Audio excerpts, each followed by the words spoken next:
Hello everyone, welcome back to my channel. अभी मैं जा रही हूँ पटना और आपको शेयर कराने वाली हूँ पटना के फेमस प्लेसेस।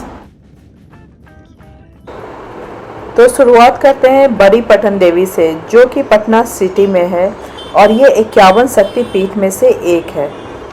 ये मंदिर माँ दुर्गा को समर्पित है। ऐसा माना जाता है कि जब भगवान विष्णु ने माता सती के शरीर को अपने सुदर्शन चक्र से खंड खंड कर दिया था, तब माता का दाहिना जांघ यहाँ की राइट थाई यहाँ पे गिरा था, इसीलिए इसे शक्तिपीठ माना जाता है।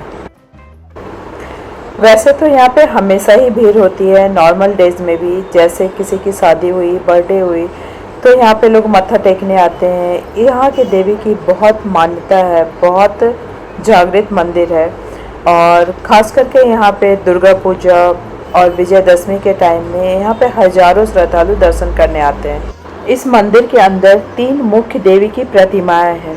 पहला ज्ञान की देवी सरस्वती, धन और समृद्धि की देवी लक्ष्मी और शक्ति की देवी दुर्गा। प्रसाद में यहाँ पे नारियल, चुन्नी और सिंदूर चढ़ाए जाते हैं और पूजा करने के बाद प्रसाद स्वरूप ये खीर भेंट किया जाता है।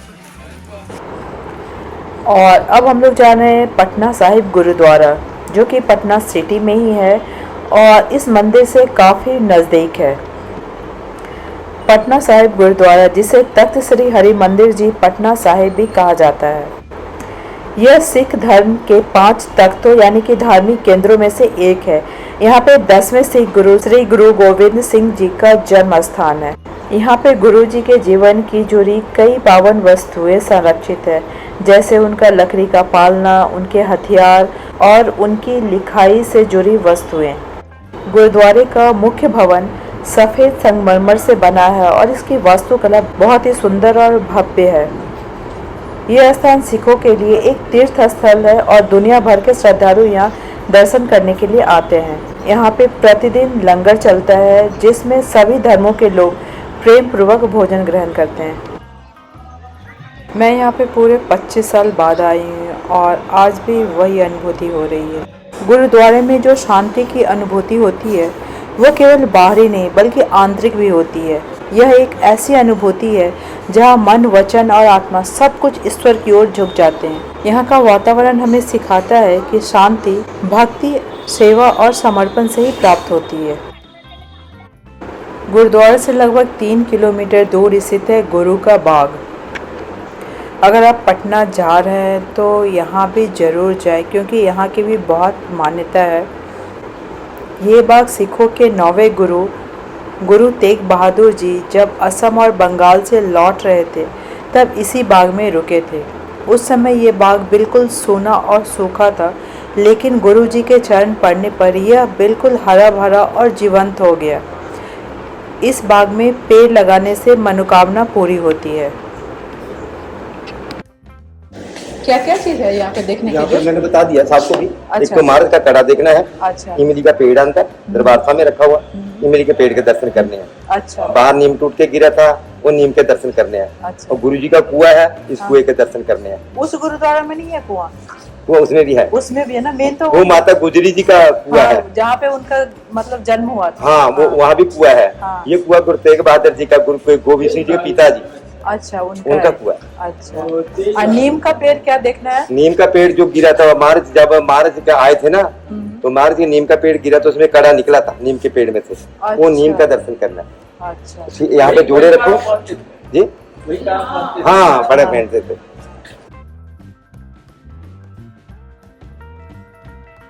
और अगर आप पटना में हो और वहाँ का पानी पूरी नहीं खाए तो क्या खाए? यहाँ से पास में ही स्थित है अगम कुआं, जहाँ पे माता शीतला का एक प्राचीन और ऐतिहासिक मंदिर है। यहाँ पे नवरात्रा के दौरान काफ़ी भीड़ होती है और महाअष्टमी के दिन विशेष पूजा और आरती की जाती है।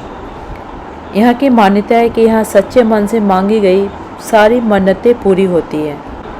और इस जगह का नाम अगम कुआं इसलिए पड़ा क्योंकि यहाँ पे एक प्राचीन कुआं है, जिसका निर्माण मौर्य सम्राट अशोक के समय हुआ और ऐसा माना जाता है कि कुएं का पानी कभी सूखता नहीं है। और अब हम लोग जा रहे हैं गोलघर की ओर, लेकिन रास्ते में है गांधी म्यूजियम, मगध महिला कॉलेज, जहाँ पे मैं पढ़ती थी। व्यवस्थित द्वार से बना कहीं भी છે અંદર ઘૂસેલું। ये एरिया आज भी वैसे ही है, हालांकि बहुत डेवलपमेंट यहाँ पे हो गया है, लेकिन बस पुराने दिनों को याद करते हुए हम लोग आगे बढ़ते गए इसी बाउंड्री के और पीछे पहुँच गए घर गोलघर। अब बाबा का ऑफिस इधर ही है, रिजर्व बैंक। गोलघर में अंदर जाने के लिए 10 रुपए की टिकट लगती है और ये काफ़ी बड़े एरिया में फैला हुआ है और ये गुंबदाकार यानी कि स्तूपा जैसे इसके कंस्ट्रक्शन है और ये बिना पिलर के बना हुआ है और इसमें टोटल 145 स्टेयर्स हैं यानी कि 145 सीढ़ी है। गोलघर का निर्माण 20 जुलाई 1786 में ब्रिटिश ईस्ट इंडिया कंपनी द्वारा करवाया गया था और इसमें अनाज को स्टोर करने के लिए बनाया गया था। वर्तमान समय पे अभी गोलघर पे चढ़ना मना हो गया है, लेकिन गोलघर के टॉप से पूरा पटना शहर और गंगा नदी बहुत ही खूबसूरत दिखाई देता है। इस समय यहाँ पे लाइट एंड साउंड प्रोग्राम होता है जो कि बहुत ही खूबसूरत होता है। और अब हम लोग जा रहे हैं बिहार म्यूज़ियम। बिहार म्यूज़ियम जापानी फॉर्म और इंडियन आर्किटेक्ट द्वारा डिज़ाइन किया गया है। ये लगभग 5.3 हेक्टेयर भूमि में फैला हुआ है और ये कैंपस स्टाइल म्यूज़ियम है। परिसर काफ़ी बड़ा होने की वजह से इसे अलग अलग जोन में डिवाइड किया गया है।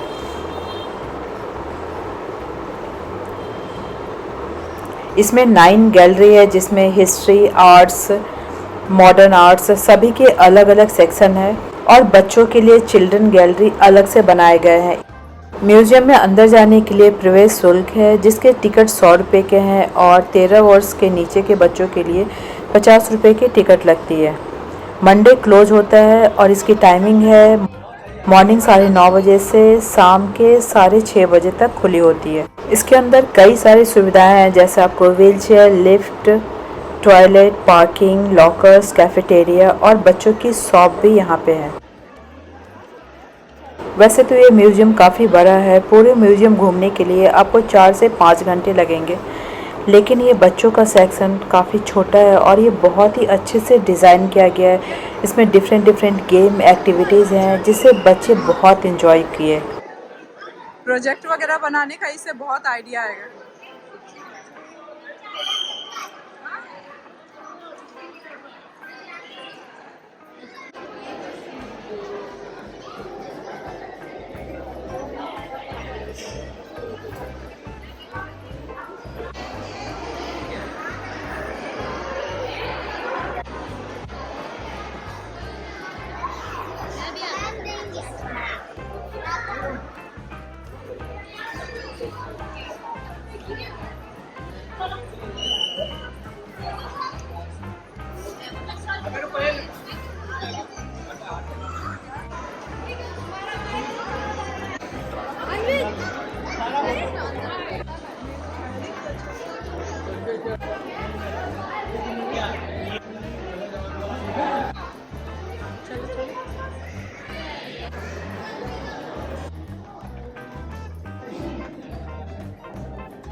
और अब सभी को भूख लग गई थी तो थोड़ी पेट पूजा।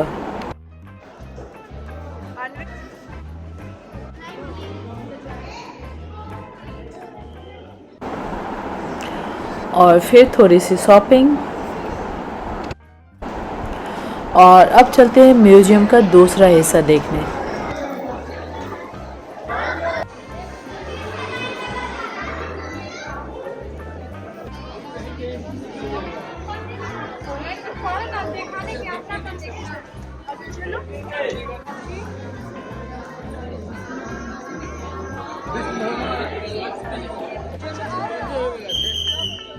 चलो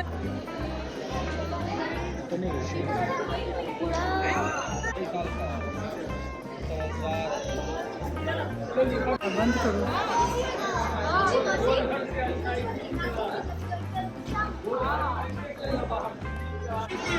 हाँ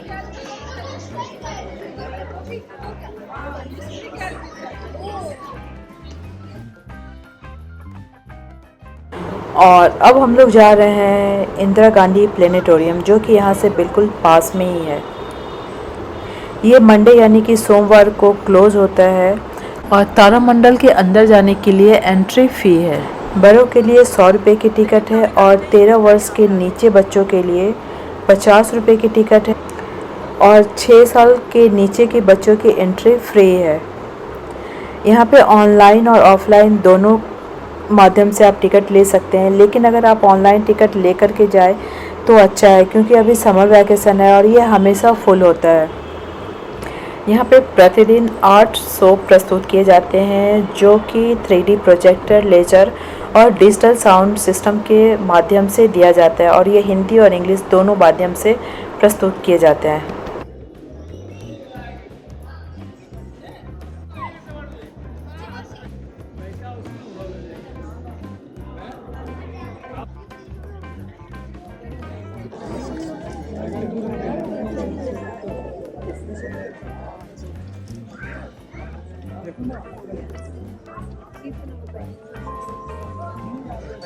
हम ये पता लगाने जा रहे हैं कि सब कुछ कहां से आया।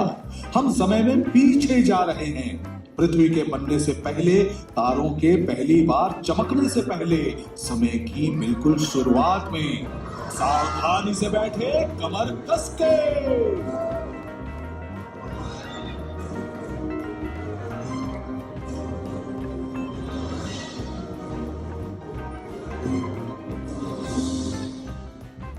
हम अपने ब्रह्मांड के प्रारंभ से 13.8 अरब वर्ष पीछे चले गए हैं। समय के पहले क्षण में ब्रह्मांड अत्यधिक गर्म है और एक अति गर्म एकल बिंदु में ऊर्जा से भरा हुआ है।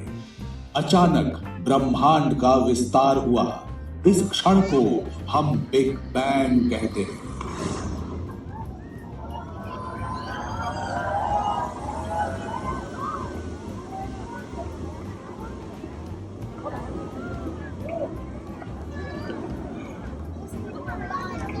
एक सेकंड के 10 लाखवें हिस्से हीलियम कोर को भर देता है।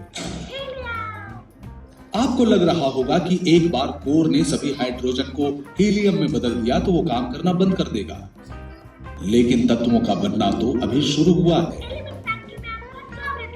हाइड्रोजन के उपयोग के साथ साथ कोर सघन और गर्म होता जाता है और हीलियम नाभिक का दूसरे भारी तत्वों में संलयन हो पाता है और बेरिलियम बनता है।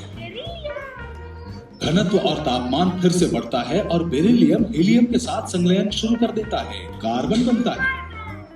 कार्बन के संलयन से कोर का तापमान पुनः बढ़ता है। इस दबाव में नए तत्व एक दूसरे के साथ और हाइड्रोजन के साथ संलयन करना शुरू कर देते हैं। आज हम जिन तत्वों को जानते हैं उनमें से कई तत्व तारे के मूल में बनते हैं।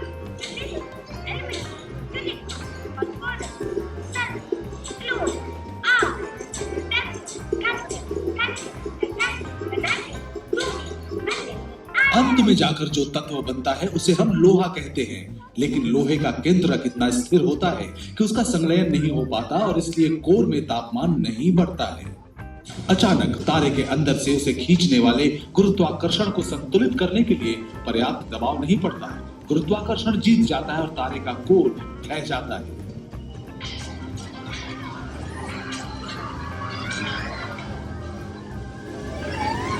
शक्तिशाली गुरुत्वाकर्षण हर परमाणु को इतनी ताकत से पटकता है कि तारा खुद ही बिखर कर एक सुपरनोवा बन जाता है।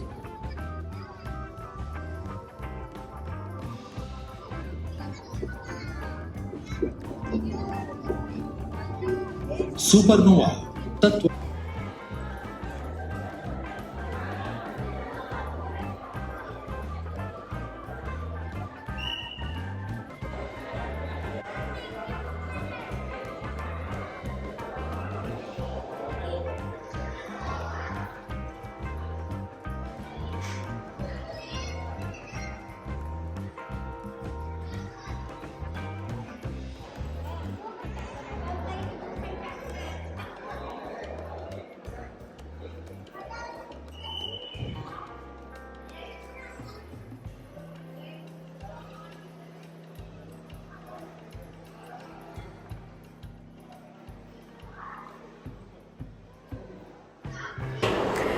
यहाँ पे न सिर्फ बच्चे ने एंजॉय किया बल्कि बड़े ने भी खूब एंजॉय किया।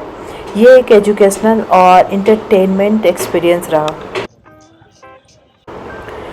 और अब शाम हो चुकी है और रास्ते में ही है हनुमान मंदिर। यहाँ का हनुमान मंदिर बहुत ही पॉपुलर है, तो चलते हैं हनुमान मंदिर। पटना का प्रसिद्ध हनुमान मंदिर रेलवे स्टेशन के बिल्कुल सामने है। इस मंदिर के गर्भगृह में 2 युग्म हनुमान मूर्तियां स्थापित है, एक भला कार्य पूर्ण करने वाली और दूसरी बुराई दूर करने वाली। यहाँ पे भक्त लड्डू और नैवेद्यम चढ़ाते हैं और यहाँ पे ऐसा माना जाता है कि आप जो भी मनोकामना लेकर के जाते हैं वो मनोकामना पूर्ण होती है, इसीलिए इसे मनोकामना मंदिर भी कहा जाता है। ये नॉर्थ इंडिया का दूसरा सबसे बड़ा आमदनी करने वाला मंदिर है। इस मंदिर के इनकम से कई ट्रस्ट और हॉस्पिटल चलाए जाते हैं। और इस तरह से आज का पूरा दिन हमारा कैसे निकला पता ही नहीं चला, लेकिन हम सब ने बहुत एंजॉय किया। पूरे दिन घूमने के बाद भी थकान बिल्कुल भी नहीं लग रही है। आई होप कि वीडियो पसंद आई होगी। वीडियो पसंद आती है तो वीडियो को लाइक करें, शेयर करें और अपना प्यारा सा फीडबैक ज़रूर दें कि आपको ये वीडियो कैसी लगी। फिर मिलते हो नए वीडियो में, तब तक के लिए take care and bye bye.